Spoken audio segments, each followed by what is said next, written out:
ہمیں اپنی ایک رشتہ دار کے گھر جانا تھا بحریہ ٹاؤن، تو D12 سے نکلے اور 1 ڈیڑھ گھنٹے میں جا کے بحریہ ٹاؤن پہنچے۔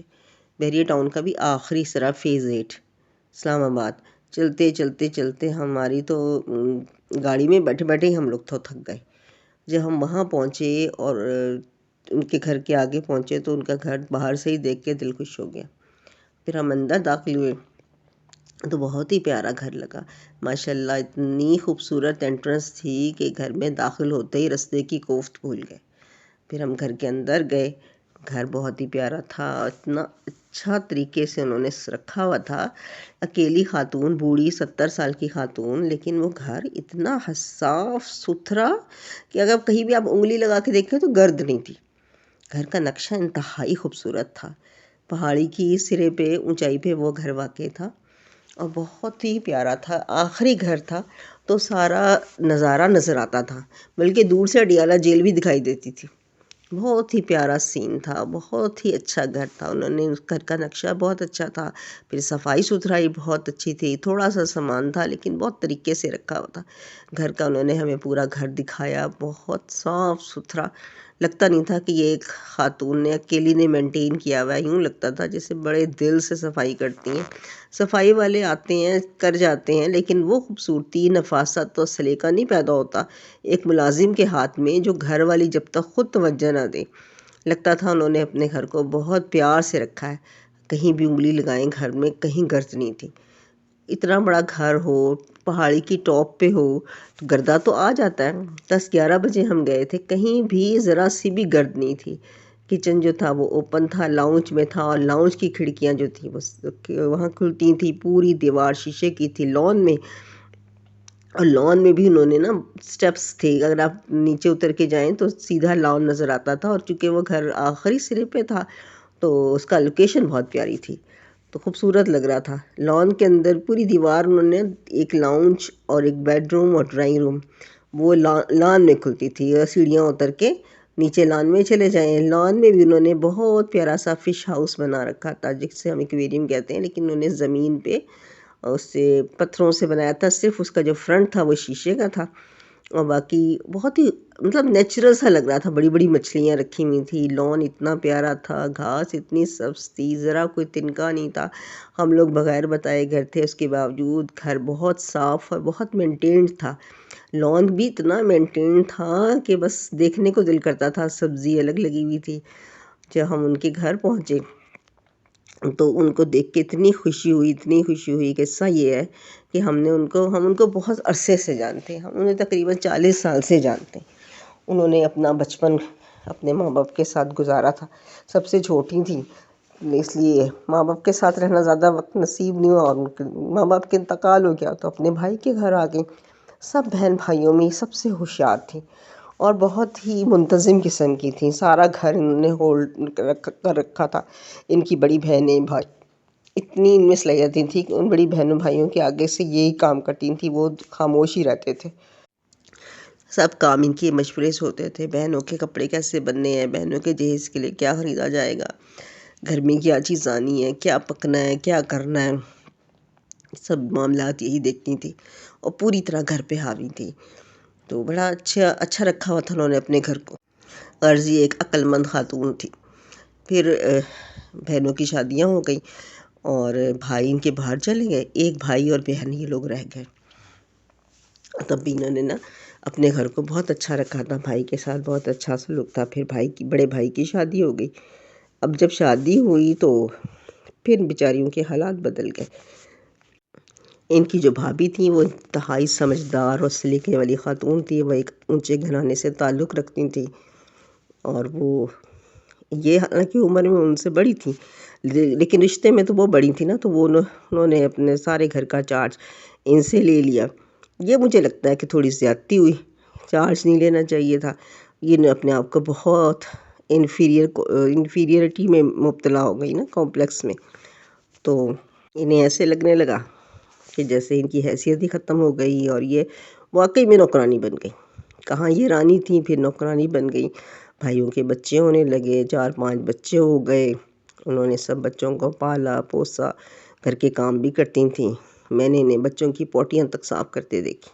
کنواری لڑکی کون ہوتا ہے جو پوٹیاں صاف کرے، چاہے وہ بھتیجا ہو یا بھانجا ہی ہو، کہ یہ کرتی تھیں اور چوں چرا کیے بغیر کرتی تھیں، اور کبھی شکایت انہوں نے نہیں کی، لیکن ان کے چہرے کو دیکھ کے لگتا تھا۔ پھر اللہ نے کیا کہ ان کا ایک رشتہ ہو گیا ایک جگہ۔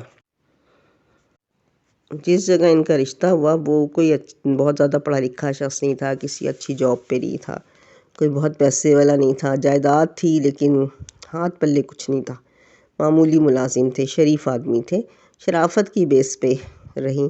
وہاں بھی انہوں نے بہت بڑا لمبا چوڑا سسرال تھا۔ حد یہ ہے کہ ان کے دیور جیٹھوں کے جو بچے تھے وہ بھی ان کے شوہر سے بڑے تھے۔ وہاں بھی دب کے رہیں، اور لیکن ان میں ایک خاص بات یہ تھی کہ انہوں نے بنا کے رکھی، چاہے مجھے نہیں پتا کہ ان کے دل میں کچھ تھا، مسئلہ تھا یا نہیں تھا، لیکن میں نے کبھی ان کی شکایت کرتے نہیں دیکھا، نہ کبھی میاں کی شکایت کی، نہ کبھی سسرال والوں کی شکایت کی۔ اللہ تعالیٰ نے اولاد دی، اس کو بھی بڑا اچھا انہوں نے رکھا اور بہت اچھے طریقے سے اس کو پڑھایا۔ ماشاءاللہ ان کے بچے اچھے لائق قابل نکلے، لڑکے تھے، لڑکی کوئی تھی ہی نہیں، لیکن اللہ تعالیٰ نے یہاں ان پہ کرم کیا کہ بہت عمر میں جا کے شادی ہوئی تھی، لیکن پھر بھی اللہ تعالیٰ نے ان کو اولاد سے نواز دیا تھا۔ انہوں نے اپنے بچے میں اپنا دل لگایا، بھائی کے گھر آتی جاتی تھیں اور بڑی عزت سے اپنی بھابھی کے ساتھ رکھا ہوا تھا۔ جب شادی ہوئی تھی تب میں نے ان کا جہیز دیکھا، تب اتنا معمولی جہیز تھا، مجھے آج تک وہ الفاظ یاد ہیں کہ کہا کہ بیڈ تو لے لیے، ڈریسنگ ٹیبل بھی تو ہونی چاہیے۔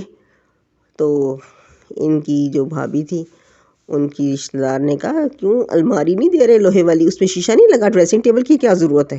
مجھے اتنا افسوس ہوا اس وقت بھی کہ چاہے عمر میں شادی ہو، جلدی عمر میں ہو، دیر سے عمر میں ہو، لیکن ڈریسنگ ٹیبل تو ہونی چاہیے۔ شادی کے شروع دنوں میں بھی بعد میں بھی انسان تیار تو ہوتا ہے کہ وہ الماری کی شیشے میں شکل دیکھتا رہے گا اپنی، لیکن انہوں نے بڑی صبر سے گزارا کیا، بہت تھوڑے جہیز کے ساتھ، بڑی عزت کے ساتھ یہ رخصت ہو گئی، لیکن انہوں نے پھر بھی اپنے بھائی بہنوں کے گھروں میں رابطہ رکھا اور کبھی پیچھے نہیں ہٹی، اور برابر ان کے کام بھی آتی رہیں۔ تو میں نے ان کی زندگی کا جب یہ فیز دیکھا تو بھی مجھے حیرت ہوتی تھی کہ اتنی دبنگ خاتون اتنی کیسے دب کے رہ رہی ہیں، شوہر بھی کچھ نہیں ہے، شوہر کے اس سے بھی یہ تنگ نہیں آئی ہوئی، شوہر کی معمولی حیثیت کو بھی ان کے نظر انداز کر کے خوش رہتی ہیں، اور اپنی جٹھانیوں دیورائیوں کے ساتھ مل جل کے کام کرتی ہیں۔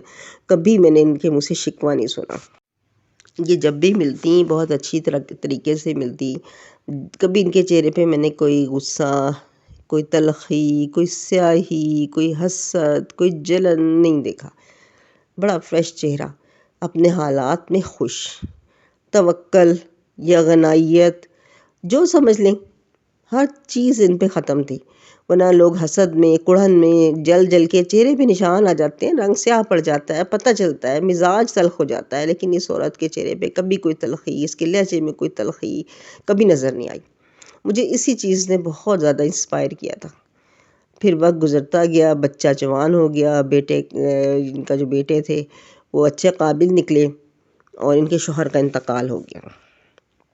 اچھا، وہ چونکہ جوائنٹ فیملی سسٹم میں بیاہ کے گئی تھی تو انہوں نے ایک اور بعد میں ایک اور کمرہ بھی مل گیا تھا، 2 کمرے، نہیں شروع میں تو ایک ہی کمرہ تھا، بعد میں ایک اور کمرہ مل گیا، تو 2 کمروں میں انہوں نے ساری زندگی گزار دی، اور اتنا بڑا ٹبر تھا کہ دیگ میں سمجھ لیں کھانا پکتا تھا، اس کا کھانا پکانا، صفائی، جب ماسین آئے تو اتنا بڑا گھر تھا، بہت بڑا حویلی تھی، اس کی صفائیاں کرنی اور اپنے آپ کو پھر مینٹین رکھنا کتنی بڑی بات تھی۔ ان سے میں نے یہ دیکھا، میں نے کہا یہ دیکھیں جب ہم اپنے حالات پہ دل کی رضامندی سے اور خوشی سے راضی ہو جاتے نا، پھر آپ کو ہی ایسا چہرہ ملتا ہے، اور پھر آپ کو ہی ایسی سوچ ملتی ہے، اور پھر آپ کو ہی ایسی اچھی عادتیں ملتی ہیں، جو کہتے ہیں نا ایک اورا بن جاتا ہے، ایک پازیٹیو اورا، وہ مجھے اس عورت کے چہرے پہ نظر آیا۔ وقت گزرتا گیا، شوہر کا بھی انتقال ہو گیا، پھر اس کے بعد ہوا یہ کہ کچھ عرصے بعد ان کا جائیداد بک گئی اور ان کو پیسہ ملا۔ اس پیسے کو انہوں نے سیو کر لیا، یہ نہیں سوچا کہ میں نے ساری عمر تنگی میں گزارا کیا تو اب میں اسے گھوموں پھروں، گھر میں زیور بناؤں، فرنیچر لاؤں، کیونکہ ان کی شادی کا زیور بھی کچھ نہیں تھا، وہ زیور جو انہوں نے کنوار پر بنایا تھا وہی ان کی بھابھی نے چڑھا دیا تھا۔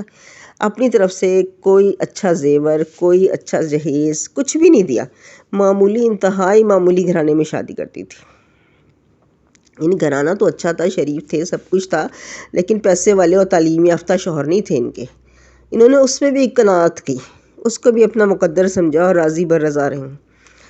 تو اب انہوں کے اتنے سال ہو گئے، اتنا وقت گزر گیا، اب جب ہمیں کسی کام سے ان کے گھر جانا پڑا تو میں نے کہا میں تو ان کے میاں کی تعزیت پہ بھی نہیں گئی، ان کے بہن بھائیوں کا انتقال ہوا میں تب بھی نہیں جا سکی، دور ہی اتنا ہے، یہ 1.5 گھنٹہ 2 گھنٹے تو ہمیں چاہیے اپنی گاڑی میں جانے کے لیے۔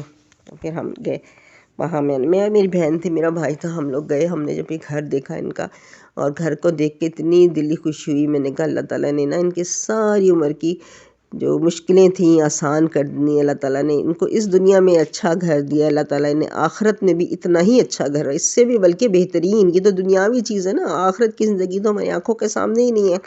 اللہ تعالیٰ کا جو وعدہ ہے اللہ تعالیٰ انہیں وہ عطا کرے۔ اتنی پرسکون، اتنے اچھے کپڑوں میں نظر آئیں، اتنی اچھی طرح انہوں نے انٹرٹین کیا، گھر کے اندر بھی پودے رکھے، گھر کے اندر بھی فش ایکویریم تھا، باہر بھی تھا، گھر باہر سے بھی بہت خوبصورت، اندر سے بھی خوبصورت، اور سب سے بڑھ کے صفائی ستھرائی، گھر کا ہر کونا چمک رہا تھا۔ جب تک گھر والی توجہ نہ دے یہ گھر کبھی بھی ایسا نہیں ہو سکتا، اتنا مینٹین نہیں رکھ سکتے، نوکروں کا دل نہیں ہوتا تو پیسے لے کے کام کرتے ہیں، یہ تو مالکن کا ہی دل ہوتا ہے جسے اپنے گھر سے محبت ہوتی ہے اور وہ اس گھر کو سجاتی سنوارتی ہے۔ انہوں نے اپنے گھر کو بہت دل سے سنوارا تھا اور بہت اچھی طرح رکھا ہوا تھا، دیکھ کے بہت خوشی ہوئی۔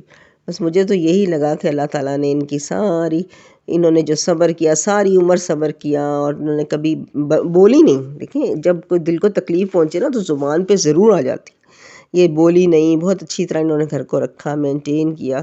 اللہ تعالیٰ نے ساری عمر کی کلفتوں کا ان کو اچھا انعام دیا، اور ان کے چہرے پہ اتنی نرمی تھی، اتنی نرمی تھی، اتنی خوشی تھی، اتنی ملاحت تھی۔ اب یہ اپنے بیٹے کے لیے لڑکی ڈھونڈ رہی تھیں، تو میرے دل سے دعا نکلی کہ اللہ تعالیٰ نے ایک ایسی بہو دے جو اس گھر کو اپنا ہی گھر سمجھے، اور جس طرح انہوں نے اپنے اس گھر میں محنت کری ہے اور اس گھر سے لگاؤ رکھتی ہیں اور اس گھر کو سجایا سنوارا ہے، آنے والی لڑکی بھی فار گرانٹیڈ نہ لے، اور اس کو بھی اس گھر کی اتنی ہی قدر ہو، ان کی اتنی ہی قدر ہو۔ گھر تو پتھر اور اینٹوں اور سیمنٹ سے بنتے ہیں، لیکن دل جو ہے نا وہ نرم جذبوں سے بنتے ہیں، ان کا دل نہ دکھے۔